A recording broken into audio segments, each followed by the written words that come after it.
अस्सलाम वालेकुम गाइस। आज की वीडियो के अंदर मैं आपको बताऊंगा कि इंड्यूसमेंट क्या होती है और आपने इसको कैसे ट्रेड करना है। आज की वीडियो के अंदर जो मैं आपको इन्फॉर्मेशन दूंगा, आई कैन गारंटी कोई पेड कोर्स भी आपको इतनी ज़्यादा इन्फॉर्मेशन नहीं दूंगा। बहुत कॉम्प्रिहेंसिव वीडियो होने वाली है। तो वीडियो स्टार्ट करने से पहले चैनल पर नए हैं तो चैनल को सब्सक्राइब कर दें, वीडियो को लाइक कर दें और चलिए अब वीडियो स्टार्ट करते हैं। तो गाइस सबसे पहले मैं आपको एक जनरल इन्फॉर्मेशन सी देता हूँ कि इंड्यूसमेंट कैसे क्या होती है और इसको आपने जो है कैसे देखना होता है, कैसे ट्रेड करना होता है। अब देखें हमारे पास यहाँ पे जो स्ट्रक्चर है, यहाँ पे जो मार्केट है वो बुलिश है। जो इंड्यूसमेंट होती है उसको आप सिंपल अल्फाज में ये समझ लें, जो सबसे लेटेस्ट अनमिटिगेटेड जोन होता है वो आपकी इंड्यूसमेंट होती है। ठीक है, ये इस वीडियो की सबसे बड़ी बात मैंने आपको बता दी है। इस चीज़ को आपने जहन में रखना है और वीडियो के अंदर जब हम आगे चलेंगे तो आपको पता चलेगा कि it makes a lot of sense. अब जो लेटेस्ट अनमिटिगेटेड जोन होता है वो आपकी होती है इंड्यूसमेंट। अब ये हमारे पास मार्केट स्ट्रक्चर है, ठीक है, ब्रेक ऑफ स्ट्रक्चर होते गए, मार्केट ऊपर जाती गई है। अब ये जो लेटेस्ट अनमिटिगेटेड जोन था 2440 का, ये था आपकी इंड्यूसमेंट थी, क्योंकि ये लेटेस्ट अनमिटिगेटेड जोन था। और इससे नीचे 2430 के ऊपर एक और अनमिटिगेटेड जोन है। अगर तो आपके पास अनमिटिगेटेड जोन सिर्फ एक हो फिर काफ़ी ज़्यादा चांसेस होते हैं कि वो पॉइंट ऑफ इंटरेस्ट हो सकता है। लेकिन अगर आपके पास दो यानी कि शॉर्ट पीरियड ऑफ टाइम के अंदर आपके पास दो इस तरह के अनमिटिगेटेड जोन आ जाएँ तो जो लेटेस्ट जोन होगा वो इंड्यूसमेंट होगी और जो उसके बाद सेकंड जोन होगा वो पॉइंट ऑफ इंटरेस्ट होगा। अब जब मार्केट ने सेकंड ब्रेक ऑफ स्ट्रक्चर के बाद जो है पुल बैक की है तो जो लेटेस्ट अनमिटिगेटेड जोन था, काफ़ी ज़्यादा जो बिगिनर ट्रेडर्स होंगे वो इसको समझते होंगे कि यहाँ पे जो है डिमांड है तो यहाँ से जो मार्केट है वो ऊपर जाएगी। ठीक है, इस जगह के ऊपर आके जो है वो दोबारा अपना कर देते होंगे, इस तरह लॉन्ग पोजीशन ले लेते होंगे। लेकिन उनके जो स्टॉप लॉसेस हैं वो ट्रिगर हो जाते होंगे, क्योंकि जो असल आपकी जो पॉइंट ऑफ इंटरेस्ट था, जो आपकी असल डिमांड थी, वो ये आपके सेकंड अनमिटिगेटेड जोन के अंदर पड़ी हुई थी। तो ये समझ लें, ये सबसे जो है बेसिक आपकी जो इंड्यूसमेंट है उसका कॉन्सेप्ट है। अब मैं आपको बताता हूँ मार्केट के अंदर और कितनी तरह की जो है इंड्यूसमेंट्स होती हैं। ये देखें, ये हमारे पास आगे एक और तरह की इंड्यूसमेंट। इस इंड्यूसमेंट के अंदर जो नीचे वाला जोन था ये था अनमिटिगेटेड जोन, यानी कि सेकंड अनमिटिगेटेड जोन। और जो आपका लेटेस्ट अनमिटिगेटेड जोन था ये थी आपकी इंड्यूसमेंट। ठीक है, मार्केट जो थी सेम जैसे कहते हैं बुलिश स्ट्रक्चर के अंदर थी, मार्केट ऊपर गई नीचे आई। ठीक है, ये आपकी पहला अनमिटिगेटेड जोन बना आपका। ठीक है, यहाँ से मार्केट ऊपर गई वापस आई। ठीक है, लेकिन यहाँ से इंड्यूसमेंट से जो है मार्केट डिमांड लेके वापस ऊपर चली गई। ठीक है, तो अब दोबारा से जो स्मार्ट मनी है वो ट्रेडर्स को ट्रैप ही ऐसे करती है। अब जो दोबारा जब यहाँ से ऊपर गई होगी तो बहुत सारे ट्रेडर्स ने कहा कि हाँ भाई ये जो है सही पॉइंट ऑफ इंटरेस्ट है, यानी कि यहीं पे डिमांड है और यहाँ पे अगर मार्केट आती है तो हम दोबारा से जो है यहाँ पे बाय पोजीशन लेके जो है प्रॉफिट बना सकते हैं। लेकिन वो ये भूल रहे थे कि जो सेकंड अनमिटिगेटेड जोन था, जो असल पॉइंट ऑफ इंटरेस्ट था, वो उससे नीचे पड़ा हुआ था। ठीक है, अब उन्होंने अगर यहाँ पे लॉन्ग पोजीशंस ली होंगी तो जो मार्केट यहाँ से नीचे आई होगी, यहाँ से जो है उन्होंने कहा होगा कि मार्केट जो है वापस यहाँ पे आएगी, यहाँ से आके ऊपर चली जाएगी। लेकिन जब उन्होंने यहाँ पे लॉन्ग पोजीशंस ली होंगी तो उनके स्टॉप लॉसेस जो हैं ट्रिगर हो गए होंगे, क्योंकि एक इमीडिएटली जो है सेकंड पॉइंट ऑफ इंटरेस्ट था, जो सेकंड डिमांड थी, वो बिल्कुल इसके नीचे पड़ी हुई थी। तो आपने हमेशा जहन में रखना है कि जो लेटेस्ट डिमांड जोन है वो आपकी इंड्यूसमेंट है, जो लेटेस्ट अनमिटिगेटेड जोन है वो आपकी इंड्यूसमेंट है। सिर्फ इस केस के अंदर अगर कोई सेकंड डिमांड जो है, जो सेकंड अनमिटिगेटेड जोन है, वो करीब नहीं है।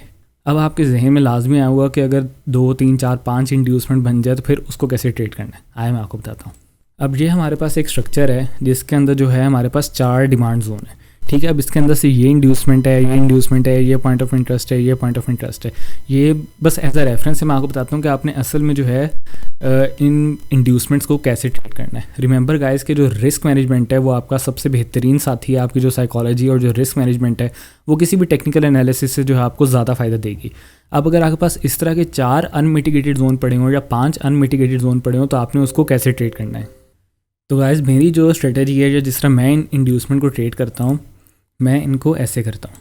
अगर आपके पास इस तरह जो है लेट से कि आपके पास जो है 5 इंड्यूसमेंट्स पड़ी हुई हैं, ठीक है, वैसे तो 4 है लेकिन लेट से हमारे पास जो है 5 इंड्यूसमेंट है। तो 5 इंड्यूसमेंट्स के अंदर जो आपका लेटेस्ट अनमिटिगेटेड जोन है, यानी कि ये वाला जो जोन है आपका, ये आप समझ लीजिए आपकी 90% इंड्यूसमेंट है और सिर्फ 10% POI है। जो आपका सेकंड जोन है उसको आप समझ लीजिए कि वो आपकी 70% इंड्यूसमेंट है और 30% जो है पॉइंट ऑफ इंटरेस्ट है। सिमिलरली जो आपका थर्ड जोन होगा वो 50% इंड्यूसमेंट, 50% POI, और फोर्थ जोन जो है वो 30% इंड्यूसमेंट, 70% POI, और जो लास्ट जोन है वो 10% इंड्यूसमेंट, 90% POI। इन केस अगर आपके पास 4 जोन है, ठीक है, अगर आपके पास 5 हैं, 6 हैं, तो उस हिसाब से आप जो अपनी परसेंटेज है उसको डिवाइड कर सकते हैं। और गाइस जो ट्रेडिंग होती है वो सारी की सारी it's all about predicting the future, और जो फ्यूचर की नेचर है वो अनप्रिडिक्टेबल ही होती है। यानी कि आप जो है सिर्फ एक अंदाज़ा लगा सकते हैं, गेस कर सकते हैं अपने एनालिसिस के साथ, और प्रॉपर रिस्क मैनेजमेंट के साथ जो है आप इसके अंदर प्रॉफिट कमा सकते हैं इस बिज़नेस के अंदर। और गाइस कोई भी जो बिज़नेस है, अब जिस तरह हम लोग जो है यहाँ पे परसेंटेज वाइज जा रहे हैं, इस तरह जितने भी बिज़नेस होते हैं उन सब के अंदर जो है प्रॉफिट और लॉसेस दोनों होते हैं। ठीक है, कोई भी बंदा ये नहीं कह सकता कि यार ये बिज़नेस है तो इसके अंदर प्रॉफिट ही प्रॉफिट होना है, या ये बिज़नेस है इसके अंदर लॉस ही लॉस होना है। नहीं, जो प्रॉफिट और लॉस की रेशो होती है वो किसी भी बिज़नेस के अंदर 50-50 होती है। जितना मर्जी इस्टेब्लिश बिज़नेस है, जो मर्जी है, हर कोई जो अपनी अर्निंग को या जो मार्केट का आने वाला टाइम होता है उसको एक हद तक सिर्फ प्रिडिक्ट ही कर सकता है। ठीक है, सिमिलरली ट्रेडिंग के अंदर भी ऐसे ही होता है। हम लोग जो है अपने जिसे कहते हैं अपने एनालिसिस करते हैं किसी भी बिज़नेस की तरह, और कभी हमारे एनालिसिस सही साबित होते हैं, कभी हमारे एनालिसिस जो है सही साबित नहीं होते। तो ट्रेडिंग को भी आप प्रॉपर बिज़नेस की तरह लेके चलें, अपने रिस्क मैनेजमेंट के ऊपर काम करें, अपनी साइकोलॉजी के ऊपर काम करें, और इंशाल्लाह इस बिज़नेस से जो है आप बहुत ज़्यादा प्रॉफिट कमा सकते हैं।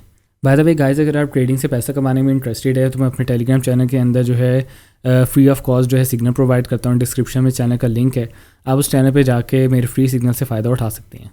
तो गाइस ये हमारे पास एक कोर इंड्यूसमेंट है, और गाइस जब आप ट्रेड कर रहे हैं आपने सबसे पहले जो है मार्केट की डायरेक्शन देखनी है, मार्केट का स्ट्रक्चर देखना है कि जो मार्केट है वो बुलिश है या बेरिश है।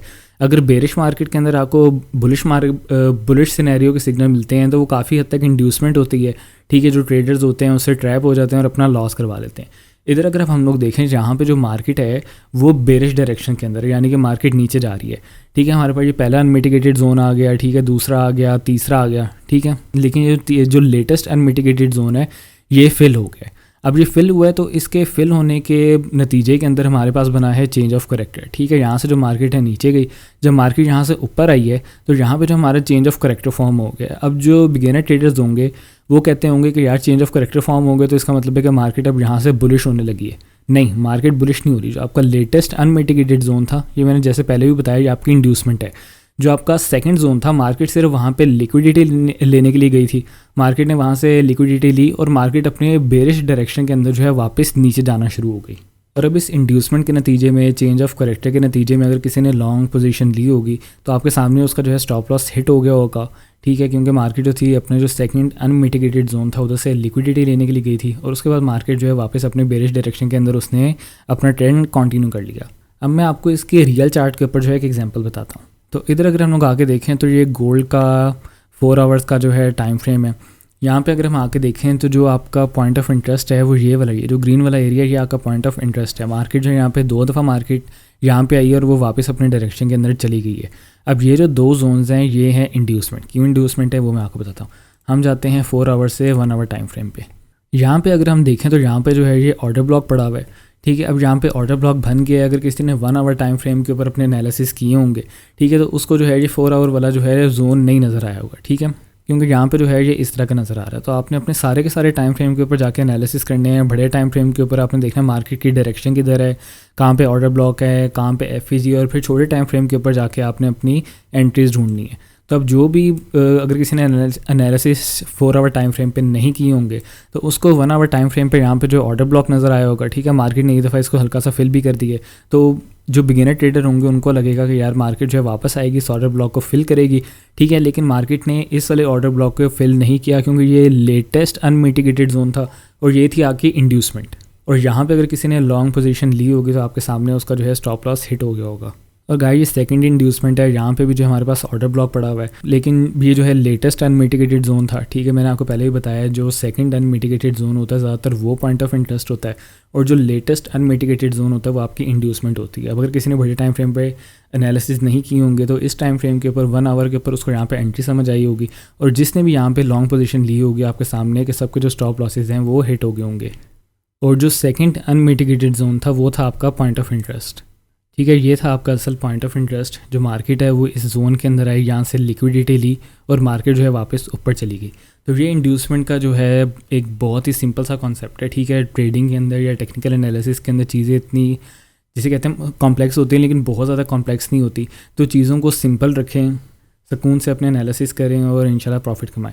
अगर आप जो है बिगिनर हैं और आप जो है प्रॉफिट कमाना चाहते हैं फॉरेक्स ट्रेडिंग से, तो जैसे मैंने आपको पहले भी बताया, मैं अपने टेलीग्राम चैनल के अंदर जो है free of cost signal provide करता हूँ। आप जाके मेरा चैनल देखें, उस चैनल में तकरीबन 2500 लोग हैं जो मेरे सिग्नल्स को फॉलो कर रहे हैं और प्रॉफिट बना रहे हैं। तो गाइज़ आज के लिए इतना ही, मुझे दीजिए इजाज़त, अल्लाह हाफिज़।